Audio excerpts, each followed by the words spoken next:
Hello everyone. या व्हिडिओमध्ये आपण अ टीनेजर्स प्रेयर ही जी पोयम आहे तिचं एक्सप्लेनेशन किंवा तिचा अर्थ आपण समजून घेणार आहोत. ही कविता कोणी लिहिलेली आहे? ही कविता लिहिलेली आहे जे मॉर्स यांनी.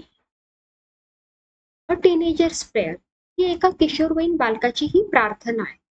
इथे टीनेजर्स का म्हटलेलं आहे? टीनेजर्स म्हणजे काय की ज्याचं वय 13 ते 19 आहे, अशा ह्या बालकाची ही प्रार्थना आहे. तर 13चं स्पेलिंग जर तुम्ही पाहिलं तर त्याच्या शेवटी टीन येतं. 13, 14, 15, 16, 17, 18, 19 हे सगळ्यांचे स्पेलिंग जर तुम्ही पाहिले तर सगळ्यांच्या शेवटी टीन येतं. म्हणून ह्या कवितेला नाव दिलेलं आहे टीनेजर्स प्रेयर, किशोरवयीन बालकाची प्रार्थना. Each day brings new beginnings. Decision I must make. I am the only one to choose the road that I will take. येणारा प्रत्येक दिवस एक नवीन सुरुवात घेऊन येत असतो. या प्रत्येक दिवशी मी जे काही करीन या सर्व गोष्टींचे निर्णय मलाच घेतले पाहिजेत. माझ्यासमोर अनेक पर्याय असतील, अनेक वाटा मला दिसतील, मात्र त्यातली कोणती वाट निवडायची आहे हे माझे मलाच ठरवायचे आहे. The road that I will take म्हणजे मला जो काही डिसिजन घ्यायचा आहे तो मलाच ठरवायचा आहे. I can choose to take the road of life that leads to great success or travel down the darkened road that leads to great distress. मी निवडलेला माझ्या आयुष्याचा मार्ग किंवा निर्णय मला यशाच्या शिखरापर्यंत घेऊन जाईल किंवा कदाचित तो निर्णय मला अपयशाच्या वाटेकडेही घेऊन जाईल, परंतु त्या निर्णयाची जबाबदारी पूर्णपणे माझी असेल. परंतु त्या निर्णयाची पूर्णपणे जबाबदारी माझी असेल. आता आपण या दोघी स्टँजांची, दोघी कडव्यांची रायमिंग स्कीम आणि रायमिंग वर्ड्स आपण बघूया. अगोदर आपण रायमिंग वर्ड्स बघून घेऊ, नंतर आपण रायमिंग स्कीम बघूया. राईम्स हे प्रत्येक ओळीच्या अखेरीस येत असतात. त्यांची ध्वनी किंवा उच्चार सारखे असतात. जसं तुम्ही इथे पाहिलं तर इथे आहे मेक आणि टेक. तर या दोघांचे उच्चार आणि ध्वनी सारखा आहे, म्हणून मेक आणि टेक हे काय झाले? रायमिंग वर्ड्स झाले ह्या स्टांजामध्ये. आणि इथे जर पाहिलं सक्सेस आणि डिस्ट्रेस यांचा ध्वनी किंवा उच्चार सारखा आहे, म्हणून हे रायमिंग वर्ड्स झाले या स्टांजामधले, सक्सेस आणि डिस्ट्रेस. मग आता रायमिंग स्कीम कोणती आहे ह्या स्टांजाची ते आपण बघूया. आता ह्या ओळीतला सगळ्यात शेवटचा शब्द कोणता आहे? बिगिनिंग. आता याला आपण ए अल्फाबेट हे नाव दिलं. आता इथला शेवटचा शब्द आहे make.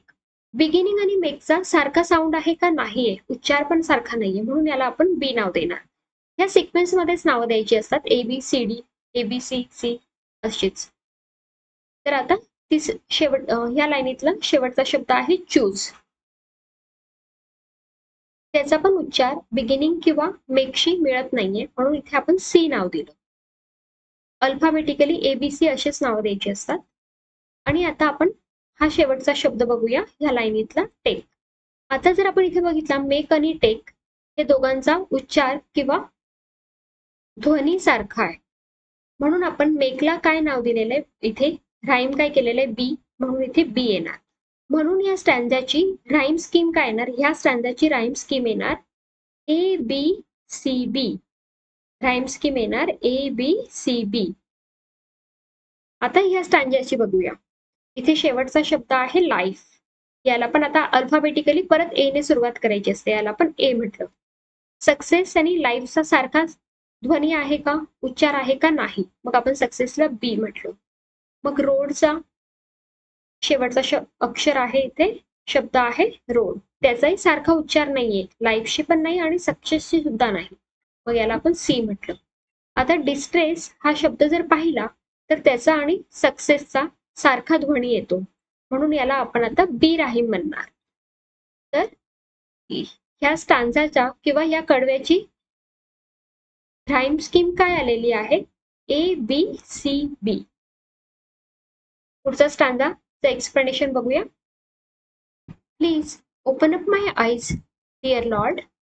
that I might clearly see. Help me stand for what is right. Bring out the best in me. हे देवा, या जगात ज्या चांगल्या गोष्टी आहेत त्या पाहता याव्यात, अनुभवता याव्यात अशी दृष्टी मला दे.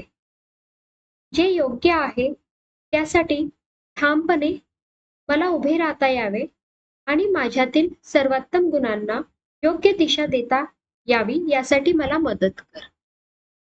आता याच स्टॅन्झाचा आपण रायमिंग स्कीम बघूया.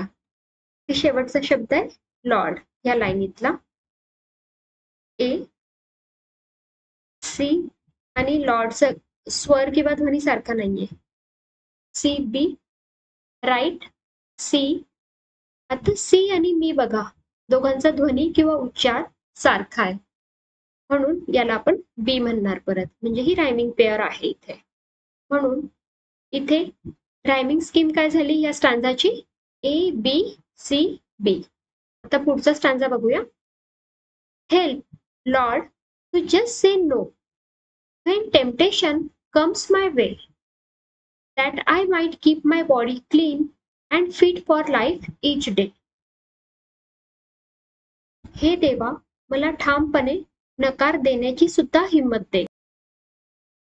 एखाद्या मोहाच्या क्षणी अथवा कठीण प्रसंगी माझ्याकडून अयोग्य वर्तन घडू नये यासाठी ठामपणे नकार देण्याची देवा मला हिंमत दे आणि आयुष्यातील आव्हानांना सामोरे जाण्यासाठी माझे शरीर मी कायम उत्तम निरोगी ठेवून शकेन यासाठी शक्ती दे.